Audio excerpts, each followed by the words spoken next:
मकर राशि वालों 16 और 17 मई जीवन का अंत होने वाला है, जल्दी देखो। जय सियाराम, जय हनुमान, जय जय बागेश्वर धाम सरकार।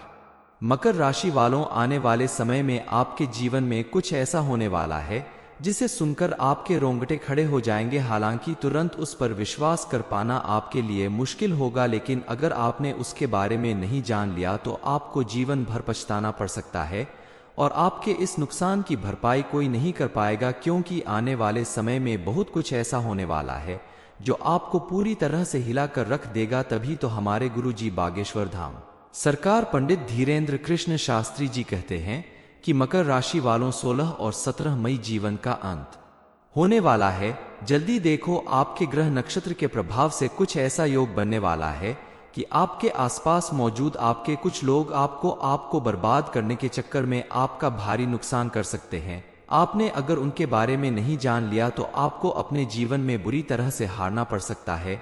इसलिए आपको बेहद सावधान रहने की जरूरत है और इस बात के बारे में जानना बेहद जरूरी है कि आखिर कौन आपका नुकसान करना चाहता है और क्यों करना चाहता है। ऐसा कौन सा खतरा और मुसीबत आपके जीवन में आने वाला है जिसकी वजह से आपकी पूरी जिंदगी बर्बाद हो सकती है। इस बारे में फुल इंफॉर्मेशन के लिए वीडियो को पूरा जरूर देखें। नमस्कार दोस्तों, सियाराम टीवी पे आप सभी का स्वागत है। वीडियो में आगे बढ़ने से पहले कमेंट सेक्शन में जय बजरंगबली, जय बागेश्वर धाम सरकार जरूर लिख दीजिएगा। गुरु जी कहते हैं कि आपकी राशि में केतु की स्थिति देखकर आसानी से पता लगाया जा सकता है कि आपके किसी पिछले जन्म के रिश्ते नाते की वजह से इस जन्म में आपसे कोई दुश्मनी निभा रहा है और आपके खिलाफ साजिश कर रहा है, आपको गहरी चोट पहुंचाने की कोशिश कर रहा है, क्योंकि आपकी सफलता और आपकी खुशियां उससे बर्दाश्त नहीं हो रही हैं और वो हर संभव प्रयास कर रहा है आपको बर्बाद करने के लिए। लेकिन ईश्वर का आशीर्वाद और माता रानी की कृपा से आपके जीवन में बहुत कुछ अच्छा होने वाला है। आपको बहुत सारी खुशखबरी मिलने वाली है। आने वाले समय में आपका जीवन कष्टों से निजात पाने वाला है।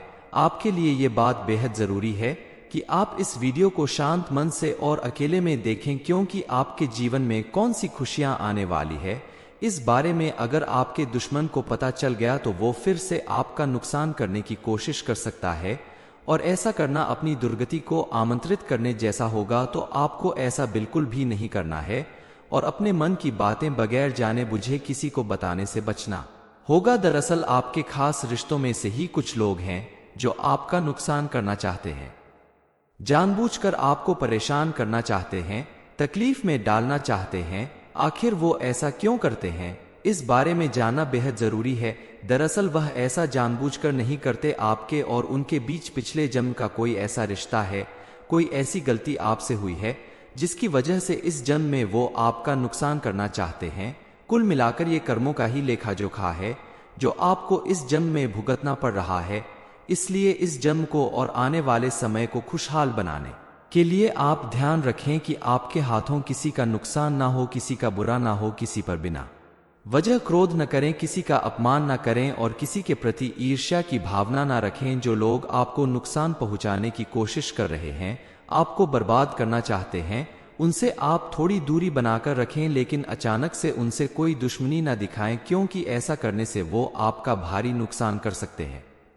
इस समय आप अपने बौद्धिक बल का प्रयोग करें, बिना सोचे विचारे किसी काम को ना करें और ना किसी से करवाएं। जितना हो सके खुद पर निर्भर रहे और हर एक जिम्मेदारी का काम अपने हाथों से करें। खास करके अपने से बड़े बुजुर्गों से सलाह लेकर ही किसी काम को करें तो आपको किसी तरह का नुकसान उठाना नहीं पड़ेगा। इसके अलावा आप अगर चाहते हैं कि आपके जीवन में आने वाली मुसीबतें टल जाएं और आगे आपको किसी तरह की परेशानी न उठानी पड़े, तो आप अपने जीवन में पूजा पाठ और धार्मिक प्रवृत्तियों को ज्यादा से ज्यादा अपनाएं। दैविक शक्तियों को जागृत करें, अपनी कुलदेवी और कुल देवता की नियमित पूजा पाठ विधि विधान के साथ करें ताकि वो सभी मिलकर आपकी रक्षा करें और आपके जीवन में आने वाली परेशानियों को दूर करने में आपकी मदद करें, क्योंकि किसी भी व्यक्ति के जीवन में आने वाली परेशानियों से बचाने वाले सिर्फ और सिर्फ ईश्वर ही है।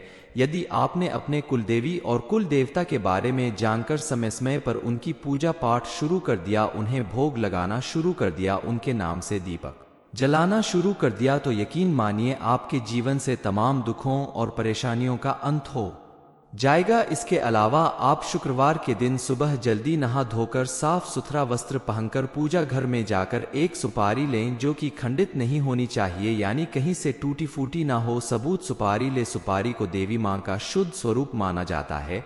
इस सुपारी को आप लाल कपड़े के ऊपर अपने पूजा घर में रख दें। उसके ऊपर थोड़ा सा जंगल गंगा जल छिड़क दें और हल्दी कुमकुम से तिलक करें। उसके बाद उस पर एक कलवा यानी मौली लपेट दें। इस सुपारी को आप मां लक्ष्मी के चरणों में अर्पित करने के बाद सुपारी के ऊपर सिंदूर लगाकर मन में स्मरण करें कि हे मां, हम आपको श्रृंगार अर्पित कर रहे हैं, कृपा करके ग्रहण करें। फिर शुद्ध घी का एक दीपक जलाकर रखें। तांबे, मिट्टी या आटे का दीपक नहीं होना चाहिए। दीपक पीतल का हो तो ज्यादा बेहतर है। और देवी मां से प्रार्थना करें कि हे देवी मां, हमारा निमंत्रण स्वीकार करिए और हमारे घर में पधारिए। हे मां, हमसे जो गलती हुई हो उसके लिए हमें क्षमा करें। पूजा घर में बीचों बीच कुलदेवी या कुल देवता के नाम से आपको एक दीपक और जलाना है। दीपक की बाती का मुख बाहर की ओर कर देना है। ये अखंड दीपक जलाकर रखने के बाद 7 दिनों के अंदर एक बार भी खंडित नहीं होना चाहिए। इस प्रक्रिया को करते समय आपको विशेष ध्यान रखना होगा कि आप जब अपने कुलदेवी यानी मातृशक्ति की पूजा कर रहे हैं तो आप भूल कर भी किसी स्त्री का अपमान न करें, क्योंकि माता रानी आपकी परीक्षा ले सकती हैं और आपके द्वारा शांत मन और सत्कर्मों के द्वारा की गई पूजा से प्रसन्न होकर ही माता रानी आपके आसपास एक सुरक्षा कवच बनाएंगी, जिससे आपकी हर परेशानी हर कष्ट से रक्षा होगी और आपके जीवन में मौजूद तमाम तरह की नेगेटिव एनर्जी भी आपसे दूर हो जाएगी। मकर राशि वालों, 16 और 17 मई जीवन का अंत होने वाला है, जल्दी देखो। जय सियाराम, जय हनुमान, जय जय बागेश्वर धाम सरकार। मकर राशि वालों, आने वाले समय में आपके जीवन में कुछ ऐसा होने वाला है जिसे सुनकर आपके रोंगटे खड़े हो जाएंगे। हालांकि तुरंत उस पर विश्वास कर पाना आपके लिए मुश्किल होगा, लेकिन अगर आपने उसके बारे में नहीं जान लिया तो आपको जीवन भर पछताना पड़ सकता है और आपके इस नुकसान की भरपाई कोई नहीं कर पाएगा, क्योंकि आने वाले समय में बहुत कुछ ऐसा होने वाला है जो आपको पूरी तरह से हिलाकर रख देगा। तभी तो हमारे गुरु जी बागेश्वर धाम सरकार पंडित धीरेन्द्र कृष्ण शास्त्री जी कहते हैं कि मकर राशि वालों, 16 और 17 मई जीवन का अंत होने वाला है। जल्दी देखो, आपके ग्रह नक्षत्र के प्रभाव से कुछ ऐसा योग बनने वाला है कि आपके आसपास मौजूद आपके कुछ लोग आपको बर्बाद करने के चक्कर में आपका भारी नुकसान कर सकते हैं। आपने अगर उनके बारे में नहीं जान लिया तो आपको अपने जीवन में बुरी तरह से हारना पड़ सकता है। इसलिए आपको बेहद सावधान रहने की जरूरत है और इस बात के बारे में जानना बेहद जरूरी है कि आखिर कौन आपका नुकसान करना चाहता है और क्यों करना चाहता है। ऐसा कौन सा खतरा और मुसीबत आपके जीवन में आने वाला है जिसकी वजह से आपकी पूरी जिंदगी बर्बाद हो सकती है। इस बारे में फुल इंफॉर्मेशन के लिए वीडियो को पूरा जरूर देखें। नमस्कार दोस्तों, सियाराम टीवी पे आप सभी का स्वागत है। वीडियो में आगे बढ़ने से पहले कमेंट सेक्शन में जय बजरंगबली, जय बागेश्वर धाम सरकार जरूर लिख दीजिएगा। गुरु जी कहते हैं कि आपकी राशि में केतु की स्थिति देखकर आसानी से पता लगाया जा सकता है कि आपके किसी पिछले जन्म के रिश्ते नाते की वजह से इस जन्म में आपसे कोई दुश्मनी निभा रहा है और आपके खिलाफ साजिश कर रहा है, आपको गहरी चोट पहुंचाने की कोशिश कर रहा है, क्योंकि आपकी सफलता और आपकी खुशियां उससे बर्दाश्त नहीं हो रही हैं और वो हर संभव प्रयास कर रहा है आपको बर्बाद करने के लिए। लेकिन ईश्वर का आशीर्वाद और माता रानी की कृपा से आपके जीवन में बहुत कुछ अच्छा होने वाला है।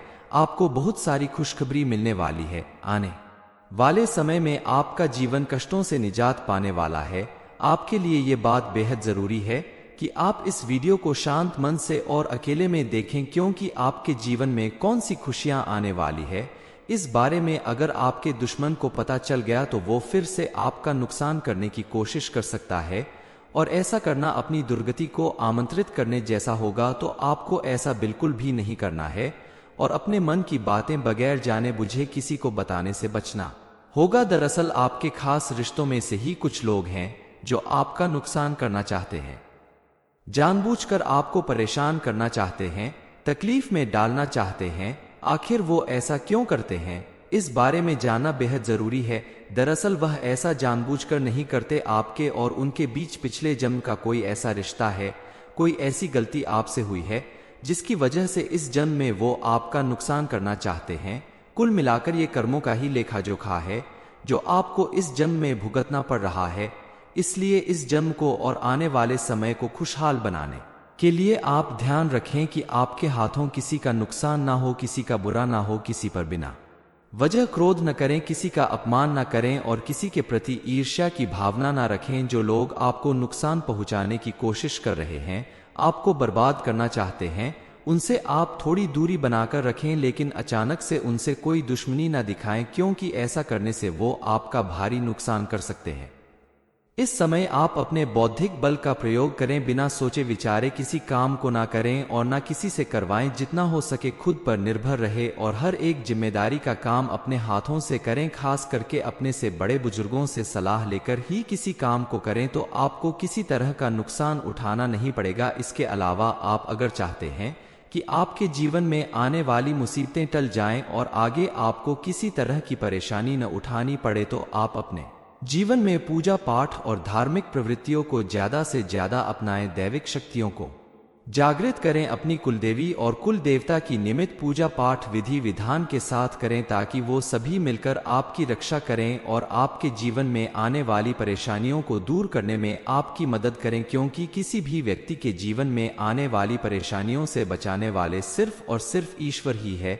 यदि आपने अपने कुलदेवी और कुल देवता के बारे में जानकर समय समय पर उनकी पूजा पाठ शुरू कर दिया, उन्हें भोग लगाना शुरू कर दिया, उनके नाम से दीपक जलाना शुरू कर दिया, तो यकीन मानिए आपके जीवन से तमाम दुखों और परेशानियों का अंत हो जाएगा। इसके अलावा आप शुक्रवार के दिन सुबह जल्दी नहा धोकर साफ सुथरा वस्त्र पहनकर पूजा घर में जाकर एक सुपारी लें, जो कि खंडित नहीं होनी चाहिए, यानी कहीं से टूटी फूटी ना हो। सबूत सुपारी ले। सुपारी को देवी मां का शुद्ध स्वरूप माना जाता है।